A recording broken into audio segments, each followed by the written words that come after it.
দ্বিতীয় প্রশ্ন, আমার ঘরে কাইতন পরা পরে তাদের নিষেধ করলে বলে তাবিজ পরা নিষেধ, কাইতন পরা জায়েজ।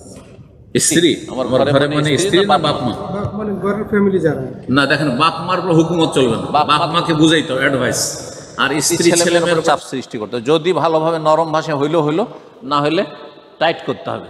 হ্যাঁ, টাইট করতে হবে। স্ত্রীর ক্ষেত্রে আপনাকে জবাব দিতে হবে, ছেলে মেয়েদের ক্ষেত্রে আপনাকে যদি নাবালক তারা হয় তা আপনাকে জবাব দিতে হবে। শিয়ানা হয়ে গেছে, মেয়ের বিয়ে হয়ে গেছে, সে শুনছে না, কারণ তার স্বামীর ঘরে চলে গেছে, অথবা ছেলের শিয়ানা 18-20 বছর বয়স হয়ে গেছে, তখন সেই দায়িত্ব নেই যেই দায়িত্ব নাবালক ছেলে মেয়েদের ক্ষেত্রে রয়েছে।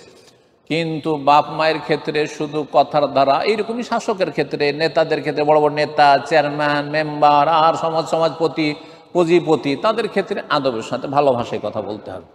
জি, কোরআন শিখিয়েছে। ফেরাউনের কাছেও গিয়ে নম্র ভাষায় কথা বলতে হবে। মুসা, হারুন নরম ভাষায় কথা বলিও ফেরাউনের সাথে। আজকালকার মতো করেনি যে তাগুত আপনি, হ্যাঁ এই তুমি বেয়াদব তাগুত, তুমি আল্লাহ দাবি করেছ, তুমি নাস্তিক, এ কথা বলে যান। আজকাল আপনার দুটো কথা শিখলে অথবা আবেগী হয়ে আর ইসলামের রাজনীতি করতে যা তাগুত তাগুত আর কাফের কাফের ফতোয়া দিচ্ছেন, এটা দেখুন সংশোধন হবে?